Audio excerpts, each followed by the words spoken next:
அல்ஹம்துலில்லாஹி ரபில் ஆலமீன். அல்லாஹும்ம ஸல்லி அலா முஹம்மதின் வ அலா ஆலி முஹம்மதின் வபாரிக் வசல்லிம் அலைஹி. அஸ்ஸலாமு அலைக்கும் வரஹ்மத்துல்லாஹி வபரகாத்துஹு. வெல்கம் டு வாய்ஸ் ஆஃப் ஈமான். எல்லாரும் எப்படி இருக்கீங்க? நல்லா இருக்கீங்களா? அல்ஹம்துலில்லாஹ். அல்லாஹ் சுப்ஹானஹு வ தஆலா உங்களுக்கு நீண்ட ஆயுளையும் ஆரோக்கியத்தையும் வழங்க வேண்டும் என்று துவா செஞ்சு ஆரம்பிக்கிறேன். நாட்களிலேயே மிக சிறந்த நாளான ஜும்மா நாள் இன்று. இந்த நாளின் முழு ரஹ்மத்தும் பரக்கத்தும் பாக்கியமும் நம் அனைவருக்கும் கிடைக்க வேண்டும் எனவும் துவா செஞ்சுக்கிறேன். மனிதனை பொறுத்தவரை இந்த உலகம் ஒரு சோதனை களம்தான். அல்லாஹ் சுப்ஹானஹு வ தஆலா நிச்சயமாக பல கஷ்டங்களை கொண்டு சோதிப்பான். ஒவ்வொருத்தருக்கு ஒவ்வொரு மாதிரி துன்பங்களை கொண்டு சோதிப்பான். எப்படிப்பட்ட துன்பம் வந்தாலும் சரி, சில துன்பங்கள் வரும், நம்மால தாங்கவே முடியாத ஒரு சூழ்நிலை இருக்கும். அப்படிப்பட்ட கடினமான ஒரு சூழ்நிலையிலிருந்து நாம் எளிதாக வெளியே வரணும்னா ஒரே ஒரு வழிதான். நாம் நினைக்க வேண்டியது மரணத்தை பற்றி தான். ஏன்னா மரணத்தை பற்றி நினைக்கும் போது தான் அந்த சோதனை நமக்கு மிக சின்னதாக ரொம்ப சாதாரணமாக இருக்கும். ஏன்னா மரணத்துக்கு பிறகு உள்ள வாழ்க்கை அதுதான் நிரந்தரமான வாழ்க்கை. மறுமை இந்த உலகத்தை பொறுத்த வரைக்கும் இது நிரந்தரம் இல்லவே இல்லை.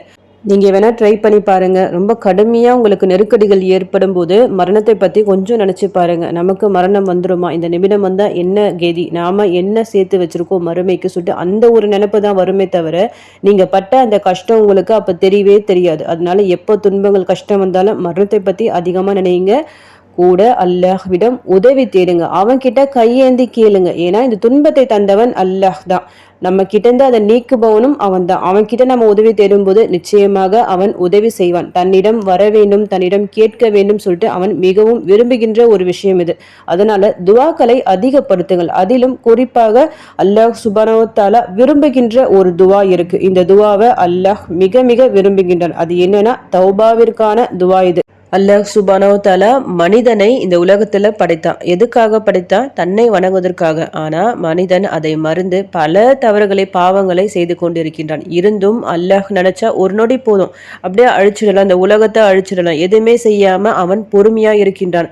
தன் அடியான் தன்னிடம் வர வேண்டும், தான் செய்த பாவங்களுக்கு மன்னிப்பு கேட்கணும் சொல்லிட்டு அவன் விரும்புகின்றான். இது எவ்வளவு பெரிய விஷயம். நம்ம படைச்ச ரப்பு ஆசைப்படுறான், நாம அவன்கிட்ட போய் தௌபா செய்யணும் சொல்லிட்டு. தௌபா என்ற ஒரு விஷயம் நீங்க சாதாரணமா நினைக்காதீங்க. நீங்க செஞ்ச தவறுகள் பாவங்களுக்காக தான் அல்லாஹ் உங்களை சோதிக்கின்றான். அது சின்ன துன்பமாக இருக்கட்டும், பெரிய இழப்பாக இருக்கட்டும், எதுவா இருந்தாலும் சரி, நாம ஏதோ ஒரு வகையில ஒரு தவறு கண்டிப்பா செஞ்சிருப்போம்.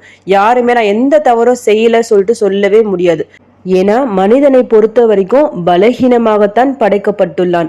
நம்ம கூடவே ஷைத்தான் இருக்கிறான். ஷைத்தானோட எண்ணமே நாம யாரும் சொர்க்கத்துக்கு போகக்கூடாது. அதற்காக தான் அவன் நம்மை தவறு செய்ய தூண்டுவான். அதிலிருந்து நம்ம திரும்பி அல்லாஹ்விடம் மறுபடியும் போய் நான் தப்பு செஞ்சிட்டேன், நான் இந்த மாதிரி பாவம் செஞ்சிட்டேன், என்னை மன்னிச்சிடையால சொல்லி அவனிடம் தௌபா செய்யும் போது அல்லாஹ் மன்னிக்கின்றான். மன்னிப்பது என்றால் சாதாரணமாக விஷயம் இல்லை. இப்போ ஒரு தப்பை செஞ்சுட்டோம், அல்லாஹிடம் மன்னிப்பு கேட்கிறோம், திரும்ப நாம அந்த தப்பை செய்யறோம், மறுபடியும் மன்னிப்பு கேட்கிறோம், மறுபடியும் அவன் மன்னிப்பான். இந்த மாதிரி தப்பை செஞ்சு மன்னிப்பு கேட்டு மன்னிப்பு பெற்று திரும்ப திரும்ப நம்ம மன்னிப்பு கேட்கும் போதெல்லாம் அவன் மன்னிச்சு கொண்டே இருப்பான். யார் இந்த மாதிரி செய்வான்? நம்மளே சீனு வெறுத்து விட்டுருவோம். நம்ம ஏதாவது பசங்க சின்ன தப்பு செஞ்சு மறுபடியும் மறுபடியும் அவங்க அந்த தப்பை ரிப்பீட் பண்ணிக்கிட்டே இருக்கும்போது கோவம் வந்துடும். ஆனா நம்மை படைச்ச ரப்பு நம்ம எத்தனை முறை மன்னிப்பு கேட்டாலும் அவன் மன்னித்து கொண்டே இருப்பான். இது எது வரைக்கும் நீலனா நம்முடைய உயிர் அந்த தொண்டை கூடிய அடையும் வரை நம்முடைய மன்னிப்பு ஏற்கப்படும். மன்னிக்க மன்னிக்க மன்னிக்க நம்முடைய சோதனைகள் ஒன்னொன்னா விலக ஆரம்பிச்சிடும். உங்களுக்கு என்ன கஷ்டம் வந்தாலும் சரி, முதல்ல தௌபா செய்யுங்க. இன்ஷா அல்லாஹ் ஒவ்வொரு பிரச்சனைகளும் உங்களுக்கு விலக ஆரம்பிக்கும். இன்னைக்கு ஜும்மா நாள்ல 24 மணி நேரத்துல ஒரு நேரம் இருக்கு. அந்த நேரத்துல நாம கேட்கிற துவா கபூலாகும். ஜும்மா நாள்ல அதிகமா நம்ம கேட்க வேண்டிய துவாக்கள் 3 இருக்கு. 1 சலவாத், 2வது தௌபாவிற்கான துவா, 3வது பொதுவான துவாக்கள். நம்ம சேனல்ல ஒவ்வொரு வாரமும் ஜும்மா அன்னைக்கு சிறப்பான துவாக்களை பார்த்துட்டு வரோம். அந்த வகையில் இன்னைக்கு நான் ஒரு சிறந்த தௌபாவிற்கான துவாவை தான் சொல்ல போறேன். இந்த துவாவை ஓதுவதற்கு முன்னாடி சலவாத்தை கொஞ்சம் எண்ணிக்கையில ஓதிக்கிங்க. இதன் மூலமா அல்லாஹ்வின் அருள் உடனடியாக உங்களுக்கு வரும். அடுத்ததாக இந்த துவாவை உங்களுக்கு எவ்வளவோ ஓத முடியுமோ அவ்வளவோ அதிகமா ஓதிக்கிங்க. அவசியம் சிரமம் பார்க்காம இந்த துவாவை ஓதி இன்ஷா அல்லாஹ் இதன் மூலமா பலன் அடைஞ்சிக்கிங்க. இப்போ அந்த துவாவை ஓத ஆரம்பிக்கலாம். அல்லாஹும்ம இன்னி ஸலம்து நஃப்ஸி ஸுல்மன் கஸீரன் வலா யக்ஃபிரு ஸுனூப இல்லா அன்த ஃபக்ஃபிர்லி மக்ஃபிரத்தன் மின் இந்திக வர்ஹம்னி இன்னக அன்தல் கஃபூருர் ரஹீம். அல்லாஹும்ம இன்னி ஸலம்து நஃப்ஸி ஸுல்மன் கஸீரன் வலா யக்ஃபிரு ஸுனூப இல்லா அன்த ஃபக்ஃபிர்லி மக்ஃபிரத்தன் மின் இந்திக வர்ஹம்னி இன்னக அந்தல் கஃபூருர் ரஹீம். அல்லாஹும்ம இன்னி ஸலம்து நஃப்ஸி ஸுல்மன் கஸீரன் வலா யக்ஃபிரு ஸுனூப இல்லா அன்த ஃபக்ஃபிர்லி மக்ஃபிரத்தன் மின் இந்திக வர்ஹம்னி இன்னக அந்தல் கஃபூருர் ரஹீம். அல்லாஹ், எனக்கே நான் அதிகமாக அநீதிகளை செய்துவிட்டேன். உன்னை தவிர யாரும் பாவங்களை மன்னிக்க முடியாது. எனவே உன் புறத்திலிருந்து எனக்கு மன்னிப்பு வழங்குவாயாக, எனக்கு அருள் புரிவாயாக. நீயே மன்னிப்பவன், நிகரற்ற அன்புடையவன். நபி ஸல்லல்லாஹு அலைஹி வஸல்லம் அவர்கள் பல தௌபாவிற்கான துவாக்களை ஓதியுள்ளார்கள். அதில் உள்ள ஒரு சிறந்த துவா தான் இது. அல்லாஹ்விடம் இந்த துவாவின் மூலமாக நாம பாவ மன்னிப்பு கேட்கிறோம். எப்படி கேட்கிறோம்? நீயே மன்னிப்பவன், அல்லாஹ் மன்னிப்பை தருபவன். அது உணர்ந்து நாம கேட்கிறோம். கஃபூர், 2 பேரு இருக்கு. அல்லாஹ்வின் அஸ்மாவுல் ஹுஸ்னால இருக்கிற பேர் இருக்கு பார்த்தீங்களா, அல் கஃபூர் மற்றும் அர் ரஹீம். இந்த 2 சிறப்பான பெயர்களை கொண்டு கேட்கிறோம். லாஸ்ட்ல வருது பாருங்க, கஃபூருர் ரஹீம்.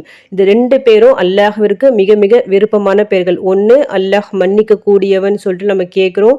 ரஹீம், நிகரற்ற அன்புடையவன். அதாவது அல்லாஹ்வை விட நம்மீது அன்பை காட்ட யாராலும் முடியவே முடியாது. நிகரற்ற அன்புடையவனாகிய அல்லாஹ்விடம் நம்ம கையேந்தி கேட்கிறோம், மன்னிப்பு கேட்கிறோம். கூடவே அவனுடைய அருளையும் கேட்கிறோம். சிறப்பான இந்த ஜும்மா நாளில் நாம தௌபா செஞ்சுட்டு அல்லாஹ்வின் அருளை எதிர்பார்த்தவர்களாக காத்து கொண்டிருக்கின்றோம். நிச்சயமாக அல்லாஹ் மன்னிப்பான். நீங்க கேட்டவுடன் மன்னிப்பான். நீங்க கேட்கறத பொறுத்து தான் இருக்கு. எந்த அளவுக்கு நீங்க பொருள் உணர்ந்து மனசார அழுது கேட்கிறீங்களோ அல்லாஹ் இறங்கி வந்து உங்களை மன்னிப்பான். தன்னுடைய கருணையை, அருளை கணக்கின்றி உங்களுக்கு வாரி வழங்குவான். ஏன்னா அல்லாஹ் வாரி வழங்கக்கூடியவன், நிச்சயமாக வாரி வழங்குவான். அல்லாஹ்வின் ரஹ்மத்தால், அருளால் உங்கள் வீடே ஜொலிக்கும். அந்த அளவுக்கு ஒரு சிறப்பான துவா இது. இந்த துவாவை நீங்க விருப்பப்படி ஓதுங்க. எவ்வளவு அதிகமா ஓதுறீங்களோ அவ்வளவு நன்மைகள் கிடைக்கும்.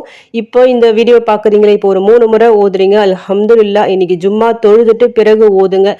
அதோட அசர் டு மஹ்ரிப் சிறப்பான நேரம், துவாக்கள் கபுல் ஆக கூடிய நேரம். அந்த நேரத்தை மிஸ் பண்ணாம யாருக்கிட்டையும், அதாவது அசர் தொழுறீங்க அப்படியே உட்காந்துக்குங்க, யாருக்கிட்டையும் பேசாதீங்க.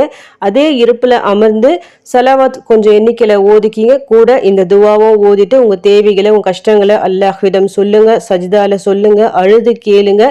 நிச்சயமாக உங்கள் தேவைகளை அல்லாஹ் நிறைவேற்றி தருவான், உங்க கஷ்டங்களை நீக்குவான். அந்த நாள் இன்னைக்கா கூட இருக்கலாம். ஏன்னா எந்த நாள் எந்த நேரம் நம்முடைய விதி அழகாக மாறும் சொல்லிட்டு சொல்ல முடியாது. அல்லாஹ் ஏற்கனவே எழுதி வச்ச ஒண்ணு.